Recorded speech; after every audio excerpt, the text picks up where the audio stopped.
C'est aussi le changement de rapport au travail. On l'a tous vu depuis le covid, les gens n'ont plus les mêmes attentes et dans notre secteur de la santé, on voit bien que les organisations, elles mettent du temps à changer et que c'est pas facile et tout ça, ça donne du fil à retordre aux cadres. Aujourd'hui, le quotidien des directeurs et des cadres, c'est un marathon à allure sprint avec des fois des sauts de haie. Mais vraiment, c'est presque ça.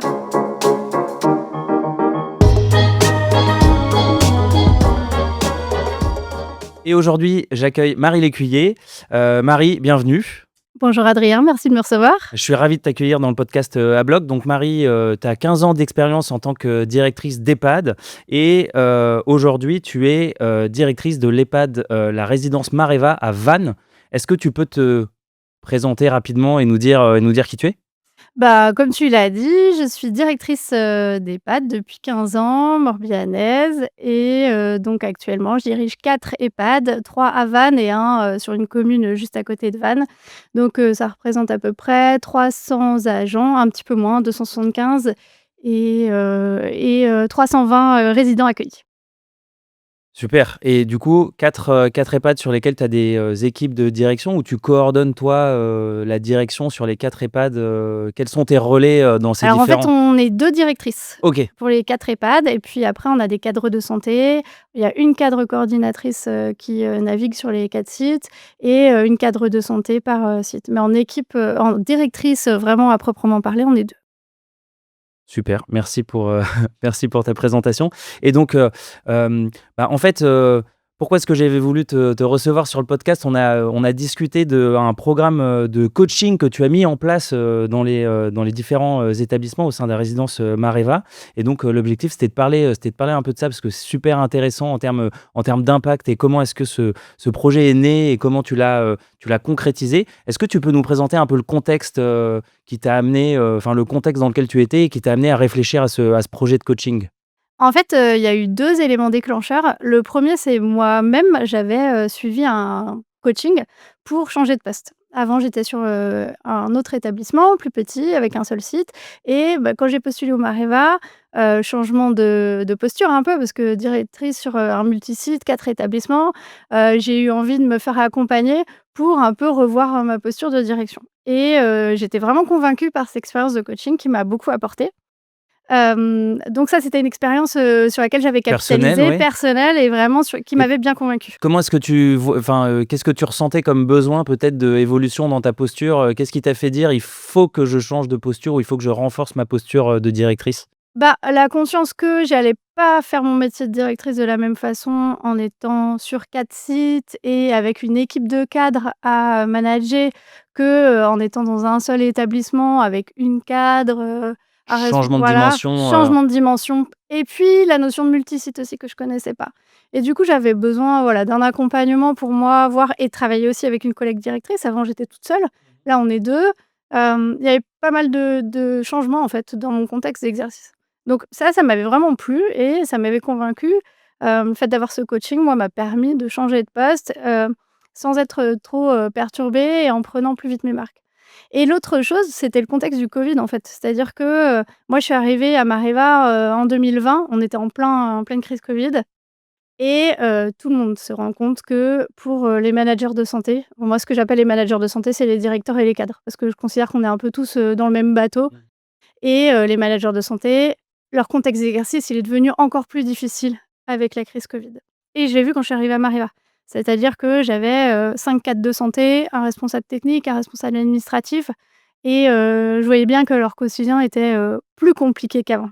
Qu'est-ce qui le complexifiait, particulièrement? C'est la relation avec, les familles? C'est plus de contraintes réglementaires, C'est un ensemble, en un fait, c'est un ensemble de package. choses? C'est, la crise sanitaire, c'est, effectivement les contraintes réglementaires, liées à tout ça. C'est aussi, les nouvelles générations, le management des nouvelles générations, ils demandent beaucoup d'adaptation aux cadres, surtout ceux qui ont été formés, il y a longtemps et à l'hôpital, avec des codes qui étaient différents il y a 20 ans.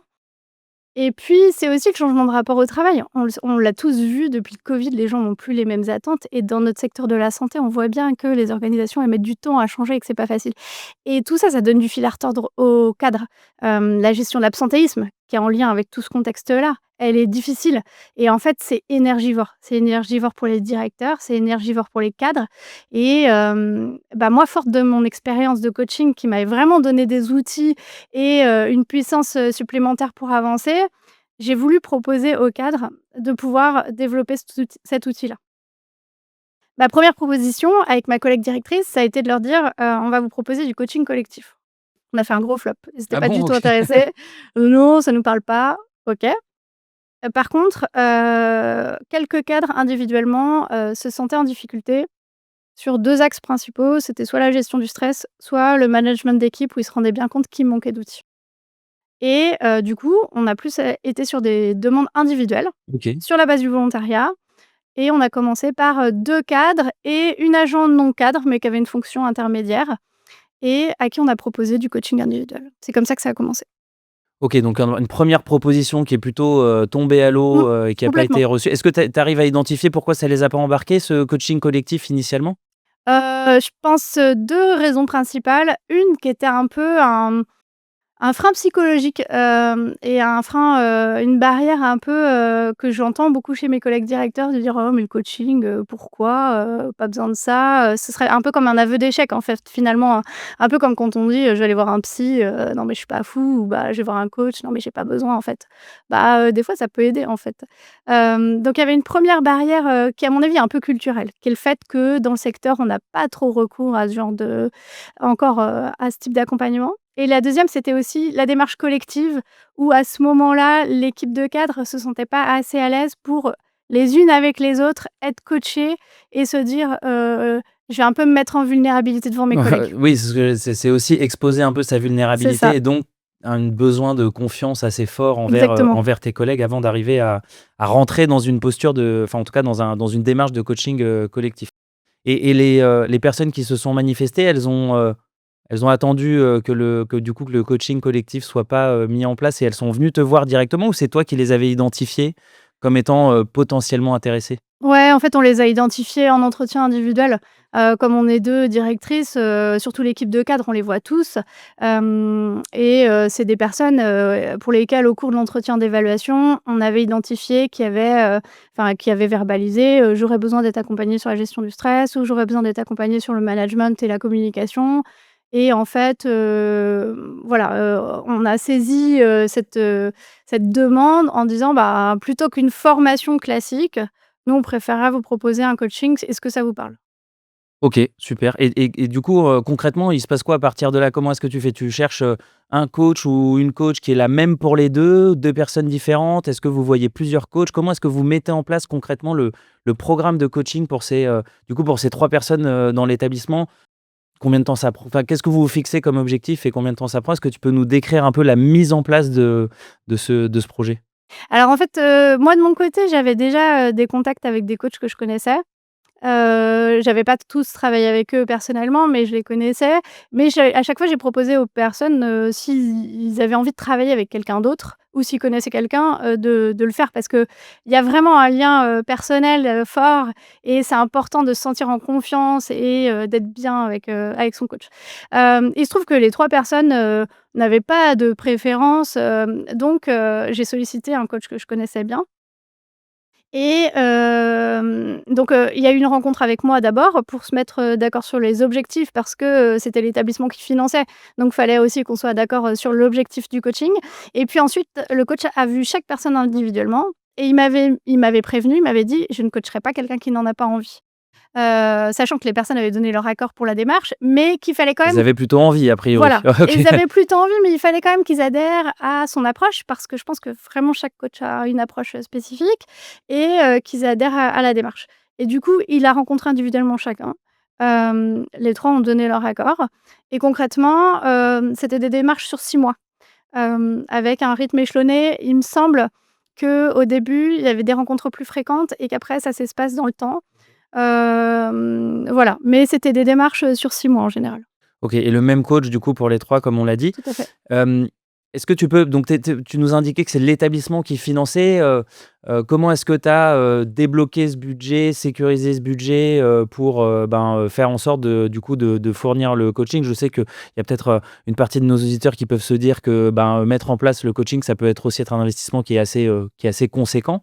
Est-ce que tu peux nous expliquer comment tu as fait pour dégager le budget, pour ces coachings? Bah, en fait, c'est des choix, hein, budgétaires, c'est-à-dire que c'est pas un budget qui dormait et que j'ai été chercher clairement. Le budget coaching, qu'il Voilà. suffisait juste d'aller chercher, j'imagine que ça Non, demande un peu plus voilà. d'adaptation que ça?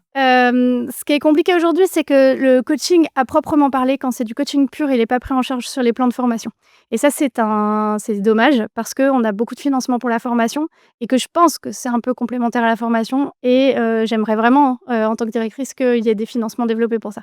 Mais aujourd'hui, ça n'existe pas et moi, c'est des choix budgétaires que j'ai faits, par rapport à l'établissement et en fait, comme je le disais, j'avais 3 personnes coachées en même temps, ce qui représente pas non plus sur un établissement de 275 personnes, ça reste, acceptable. Néanmoins, ça a un coût et moi, j'ai considéré que ce coût-là, c'était un investissement sur le management. C'est-à-dire que, je pense que ce n'est jamais ni du temps, ni de l'argent perdu de donner des outils aux cadres, pour être, bien dans leur poste et pour, pouvoir bien manager les équipes. Si mes cadres se sentent bien dans leur travail, ils vont bien accompagner les équipes et tout le monde va se sentir mieux. Donc c'est vraiment quelque chose que j'ai pris comme un investissement, Sur sur, la l'humain, QVT de leurs sur la équipes, QVT et quasiment? sur OK, l'humain, OK. ouais. En termes de ces 6 mois, est-ce que tu peux nous dire, comment ils se sont, déroulés? Est-ce que ça s'est passé de manière un peu uniforme pour les 3 ou est-ce qu'il y en a qui ont vécu des difficultés à certains moments? Ouais, ça a été différent pour les 3. Certains, ça a mis un peu plus de temps, et en fait, on sent qu'il y a un moment donné, il y a un travail sur soi, dans le coaching et effectivement, on sent que justement, il y a un moment où quand on arrive sur les freins, ou oui, les freins internes qu'on peut avoir, C'est un peu il y a un peu de d'introspection, ouais. résistance et mais souvent, on voit un déclic qui se fait où la personne va justement dépasser ça grâce à l'accompagnement du coach et où, il y a, une transformation qui commence à s'opérer, en tout cas dans la posture professionnelle et ça, en tant que directrice, moi, je l'ai vu sur des collaborateurs proches, notamment sur certains de ces cadres et c'est hyper, satisfaisant, de voir que, la démarche qu'on a proposée, elle fonctionne et que la personne, elle Elle est y en train adhère, de ouais. oui, elle est en train de cheminer professionnellement, c'est chouette. Et le plus grand, avant-après, si on parle un peu des résultats après ces 6 mois, comment est-ce que tu l'as mesuré? Est-ce que tu as réussi à mesurer des choses, quantifiables? Est-ce que c'était plutôt, du qualis? Quels sont les résultats finalement de cette période de coaching sur ces 3 personnes? Bah, c'est plus du quali parce que, comme tu le disais tout à l'heure, c'est de la QVT et c'est pour moi, c'est vraiment des outils, pour, c'est à des managers qu'on s'adresse, enfin les cadres, c'est des managers. Donc c'est plus du quali, mais je pense notamment à une des de ces cadres, enfin une de ces personnes, chez qui j'ai vraiment vu un avant-après sur la communication avec les équipes et c'était une demande, de cette personne de dire, «Je sens que, je suis pas toujours, adaptée dans ma communication» et vraiment on a vu, avec ma collègue, directrice, un déclic se passer à un moment donné et il y a eu un avant-après, que nous on a vu, que la personne nous a renvoyé en disant, «Je sens que j'ai compris certaines choses» et le coach nous a fait un retour très positif aussi. Et tu as pu voir aussi un retour des équipes ou en tout cas qui a Ben été, manifesté ou pas? oui, oui, bah, alors pas, directement à moi parce que la difficulté c'est que enfin pas la difficulté, mais le frein du retour des équipes, c'est que les équipes savent pas forcément que leur cadre est coaché. D'accord, OK. Parce que, on n'en fait pas forcément, état.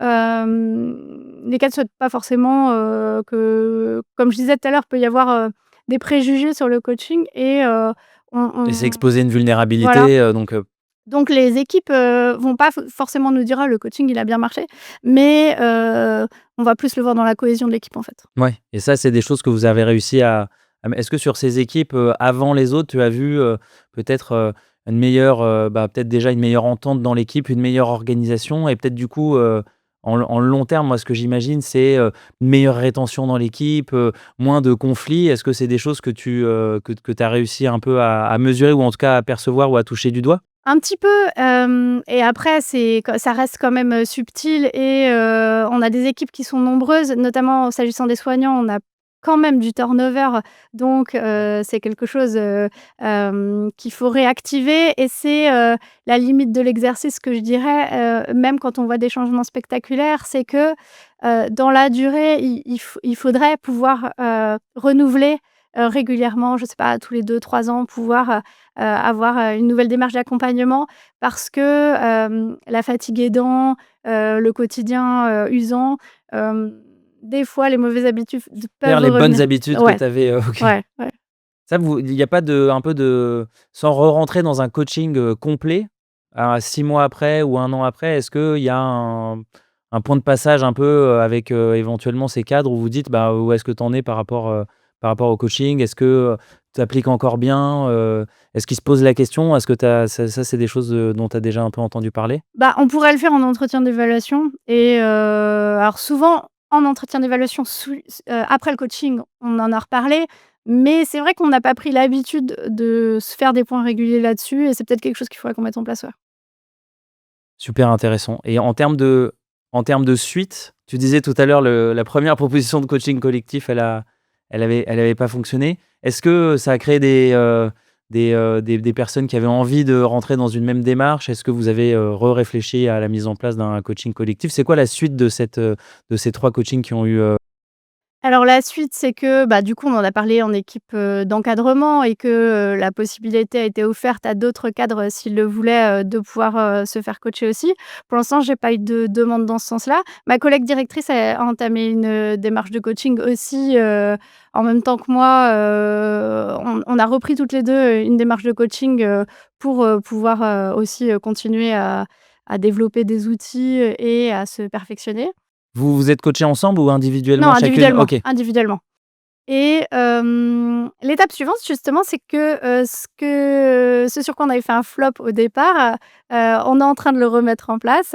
Alors pas exactement avec le terme coaching, mais sur du co-développement, OK. pour notre équipe d'encadrement et c'est un outil encore un petit peu différent, mais ça se rapproche Comment quand ça même, fonctionne, le codéveloppement, donc le co-développement, c'est, des séances, qui se font en petits groupes, et où, donc il y a un accompagnateur, professionnel, qui peut être un coach, un formateur, mais qui est formé, au co-développement et où en fait on va, partir donc il faut qu'il y ait un lien de confiance et de confidentialité parce que, chaque participant va présenter aux autres un ou 2 petits cailloux qu'il a dans sa chaussure, dans son quotidien professionnel, ou de gros cailloux d'ailleurs parfois et le but, c'est de grandir en groupe. C'est-à-dire que le groupe va, retenir 2 ou 3 situations qui vont lui sembler, intéressantes à travailler ensemble. Les personnes concernées vont présenter cette situation et les autres vont pouvoir, dans un premier temps, poser des questions et ensuite proposer des solutions. Et après, libre à la personne qui a présenté le problème de retenir certaines solutions ou pas.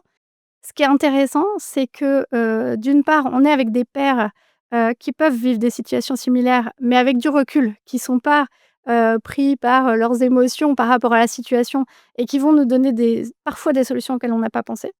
Ça, c'est pour la personne qui présente son caillou et pour les autres, ce qui est intéressant, c'est que même si on n'y est pas confronté à ce moment-là, ça peut être des situations qu'on va revivre ou qu'on a déjà vécues et on se dit: «Oh bah là, si j'y suis confrontée, je penserai à ça, je ferai ça» et d'y penser la tête froide, c'est hyper chouette parce que du coup, quand on revit la situation, et qu'on est à chaud et si tu ben enlèves les émotions, ça te voilà, permet de penser plus ouais. rationnellement, Donc c'est un peu une méthode où on essaie de grandir professionnellement en groupe. ensemble. Voilà. Et c'est vraiment la force du groupe, et j'imagine même que ce groupe, ça le renforce avec le temps, Bah, de c'est vraiment l'objectif qu'on souhaite, avec ma collègue directrice en le proposant à notre équipe d'encadrement. C'est à la fois de permettre aux cadres d'évacuer des problèmes du quotidien qui leur pèsent, Mmh. mais aussi en même temps de renforcer le groupe et nous, on le fait, avec d'autres directeurs, d'autres structures. On a du co-développement et c'est hyper précieux. Effectivement, ça agit sur les 2 pans, c'est-à-dire à la fois, résoudre des problèmes qu'on a au quotidien et en même temps créer une dynamique de groupe, une dynamique de confiance et de cohésion qui est formidable. Et ta, codirectrice dont tu nous parlais, vous êtes ensemble dans le co-développement Ouais. avec, les OK, super. Et ben, écoute, c'est je ça a déjà démarré ou, vous, Alors pour les directeurs, ça a déjà démarré ouais, et pour les cadres, ça démarre prochainement. parfait, parfait, parfait et tu évoquais un peu plus tôt là dans notre conversation que toi, tu avais eu une suite personnelle suite à ton coaching. Est-ce que tu peux nous en parler? En fait, moi, à titre personnel, j'ai eu, 3 expériences différentes de coaching. Ouais. Un premier donc dont j'avais parlé quand j'ai changé de poste pour revenir à Mareva. Un autre, qui était, dans un programme spécifique, de formation et de coaching pour les femmes. Où j'ai suivi 2 fois ce programme, qui était vraiment, pour, les femmes qui veulent, un peu, atteindre leurs objectifs, professionnels, en s'enlevant, des freins et dans une dynamique de groupe. Donc ça m'a vraiment apporté et j'ai fait une dernière démarche de coaching, il y a 1 an ou 2.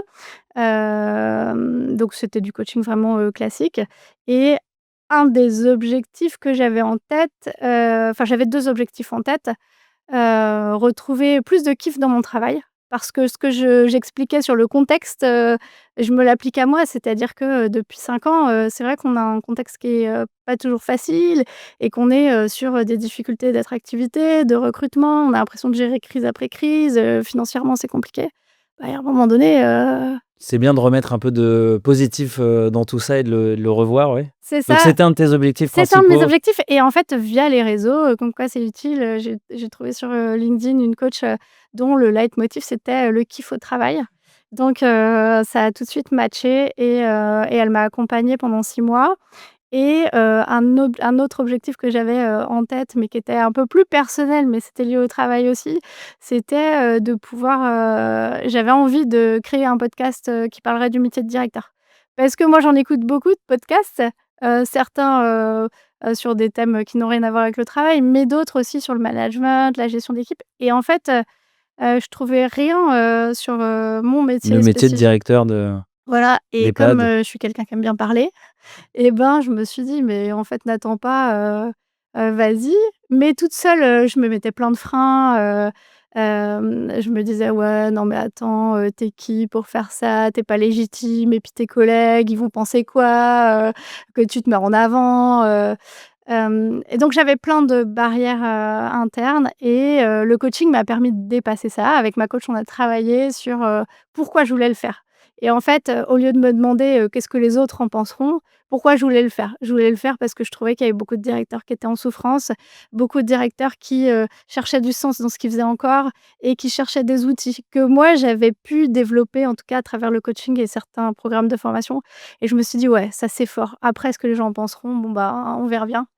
Et puis au final, personne m'attend. Donc si je me plante, c'est pas grave mais tout ça, j'ai pu cheminer là-dessus grâce au coaching. Donc ça m'a vraiment, permis de me lancer, ouais. Tu te rappelles de ton premier épisode, Ouais. comment ça s'est passé, en termes de tu l'avais, préparé hyper longtemps à l'avance, tu t'es lancé comme ça, tel quel, qu'est-ce que, comment tu as fait pour franchir finalement le pas? Parce que je comprends qu'il y a eu cette démarche où c'était plus, ce que je vais pouvoir apporter finalement que ce que les gens vont en penser et puis, le partage, ça a beaucoup de valeur, mais il faut quand même y aller quoi. Il faut quand même un jour se mettre devant son micro et enregistrer ce premier épisode. Est-ce que tu peux nous parler rapidement de comment ça s'est passé? Ah, je pense que dans ma tête, je l'ai ruminé pendant 2 mois, je pense, dans ma tête. Je savais exactement, en fait, un jour, je savais que je voulais lancer le podcast. Je savais que ce serait sur le métier de directeur et la posture de directeur, mais je cherchais mon premier sujet. Et un jour, j'étais avec, une jeune, qui était en formation pour devenir directrice et qui me dit, «Oh moi franchement, si je voulais écouter un épisode de podcast sur le métier, ce serait, comment je saurais si je suis une bonne directrice?» Donc et en fait, ça m'a parlé. Je me suis dit: «Ouais, carrément», assez rapidement dans ma tête, je savais à peu près, Que ça serait le premier sujet du coup, ouais, je savais que ce serait le premier sujet, mais je savais aussi ce que je voulais dire. Sauf que, bah, il m'a fallu presque 2 mois pour, sauter le pas, tu vois? Comme si j'étais au-dessus du pont là, oui, pour le oui, saut à l'élastique et je disais: «Allez, tu as j'y les vais doigts de pied pas». qui dépassent, mais C'est voilà. ça et dans ta tête, tout est prêt, hein, mais vraiment, j'ai tergiversé parce que, j'avais, un peu, bah, du mal à me lancer, à sauter.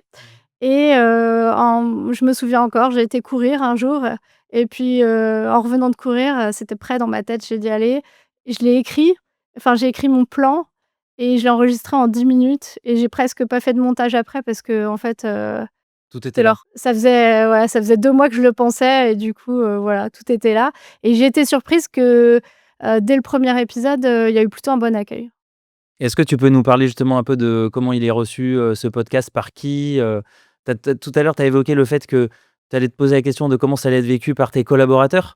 Est-ce que tu as eu des retours, Alors sur, c'est pas tant mes collaborateurs qui m'inquiétaient, c'était mes collègues directeurs. d'accord, OK, les autres Les autres directeurs. directeurs, mes collaborateurs, ça a pas été les premiers à savoir que j'avais fait le podcast, mais ils s'en sont enfin, en tout cas, dans mes proches collaborateurs, ils s'en sont rendus compte quand même et on est une équipe, plutôt, soudée, enfin, tout le monde est assez bienveillant, donc j'ai eu des retours assez, sympas, de ceux qui l'ont écouté.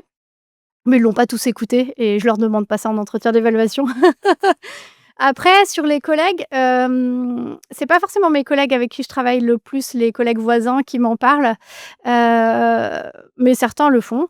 Après, j'ai l'impression les retours que j'ai, c'est pas mal des jeunes directeurs ou des élèves directeurs qui sont encore en formation et qui se posent des questions sur le métier et c'était un peu mon angle d'attaque au départ, c'était de me dire, moi quand j'étais en formation, il y a des questions que j'osais pas poser, qui étaient pas forcément, des procédures, des process qui étaient plus sur, le comment, et des questions, sur, l'équilibre, vie pro, vie perso, sur la posture, sur la légitimité, sur le syndrome de l'imposteur. C'est des choses, en tout cas moi, il y a 15 ans que j'ai pas trop abordées en formation et heu et qui m'ont un peu manqué, bah, que j'ai appris sur le tas en fait, hein et c'est ça que j'avais envie d'aborder et j'ai l'impression que c'est ça qui parle et en tout cas les retours que j'ai, c'est pas mal de jeunes directeurs, ouais qui sont contents d'avoir un peu des ressources, là-dessus. Est-ce que tu as l'impression que ça permet aussi de les rassurer, de les maintenir dans, cette voie dans laquelle ils s'étaient engagés, de devenir directeur et directrice, d'EHPAD, quand certains auraient pu douter à un moment?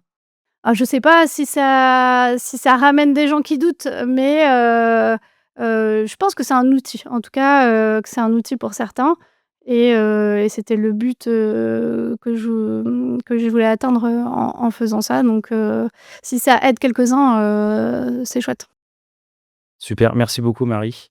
Est-ce que tu peux nous dire, de quoi tu es la plus fière aujourd'hui là sur ces, peut-être ces, 5-10 dernières années? Qu'est-ce que, est-ce que tu as quelque chose à nous partager? Peut-être un moment hyper fort que tu as vécu grâce à ces différents, coachings que tu as mis en place ou un exemple à nous citer? Bah, alors, un exemple précis, je sais pas, mais ce dont je suis fière et le message que j'essaie de véhiculer à mon équipe, d'encadrement à travers ces démarches-là, c'est, un peu l'humilité qu'il faut qu'on ait et l'authenticité en tant que directeur ou en tant que cadre. Parce qu'en fait, dans, le refus de certains d'entendre parler du coaching, de dire: «Non, mais j'ai pas besoin de ça», il y a un peu, pour moi, un manque d'humilité de se dire, «Bah, en fait, je suis capable de tout, tout seul». Beh, enfin non et personne ne remet en cause le fait que les sportifs se fassent, accompagner par des coachs et progressent mieux avec des coachs.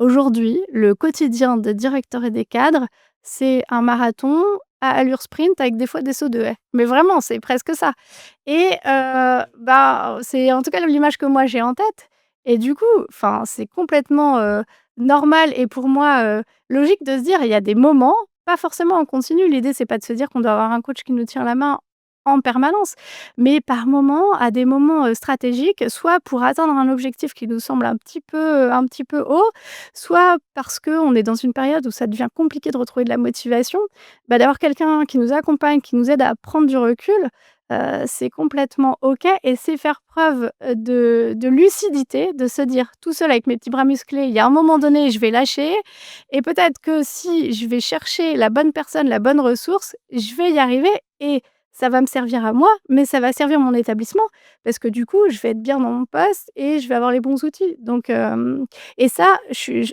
c'est quelque chose que je porte très fort et que j'essaye de transmettre à mes cadres, de dire: «Il y a aucun d'entre nous qui est un Superman ou une Wonder Woman» et à un moment donné, ben, c'est OK, on a tous nos failles et sachons aller chercher les ressources là où elles sont. Et tu as dit un truc super important, je pense sur le coaching, c'est que ça sert pas que dans, enfin pour résoudre une difficulté, ça peut aussi être pour, aider à faire, l'étape d'après, la marche d'après, donc aller chercher, un gros projet, une nouvelle posture, un nouveau challenge, qui est pas forcément vécu, difficilement, mais dans lequel, il est possible de renforcer, grâce au coaching, la, pertinence, la rapidité d'une prise de poste et je pense que c'est important d'avoir cette double lecture. C'est-à-dire que ça peut évidemment aider dans des difficultés, mais ça peut aussi venir renforcer quand, il y a des choses qu'on fait bien et en fait on pourrait faire, encore, avec plus d'impact, notre quotidien et ça c'est hyper important. Bah, merci beaucoup Marie pour ton témoignage. J'ai l'habitude à la fin de ce podcast de dire de demander aux invités, est-ce que tu aurais quelqu'un à nous recommander, à qui tu penses que ce serait bien d'inviter sur ce podcast, qui a mis en place des choses, concrètes dans son établissement, qui ont eu un impact fort sur, la QVT, la rétention des personnes, le meilleur fonctionnement de ces établissements. Si tu as, quelqu'un à nous recommander, on est, évidemment preneur et je suis preneur pour pouvoir l'inviter. Alors moi, je vous recommanderais 2 collègues directrices, que j'ai côtoyées et que je côtoie. L'une qui est Chloé, Madeline Lebars, qui est directrice en Vendée et qui a mis en place une semaine, de 4 jours ou en 4 jours, je ne saurais pas bien dire, mais elle travaille en semaine de 4 jours, dans son établissement et ce que je trouve génial, vraiment, que j'aurais aimé mettre en place et elle en parle avec beaucoup d'enthousiasme, donc voilà. Et l'autre, c'est Virginie Maisonneuve, qui est directrice, de la résidence L'Espérie à Arradon, dans le Morbihan, pas loin de chez moi et qui a mis en place, énormément d'actions, de QVT et de cohésion et qui a énormément renforcé, la fidélisation de son personnel. Donc voilà, les 2 noms que je te donnerai. Super et ben, c'est noté et on va les inviter, à venir, nous raconter ça sur le podcast. Merci beaucoup Marie pour, ton témoignage. L'objectif, c'était aussi de montrer qu'on peut mettre en place des choses, concrètes rapidement qui ont un impact, hyper fort dans les établissements et donc avec cet exemple, du coaching, je pense qu'on a un super exemple de l'impact que ça peut avoir, dans les établissements. Donc merci beaucoup pour ton témoignage et ton temps. Merci de m'avoir invitée. À la prochaine. À la prochaine.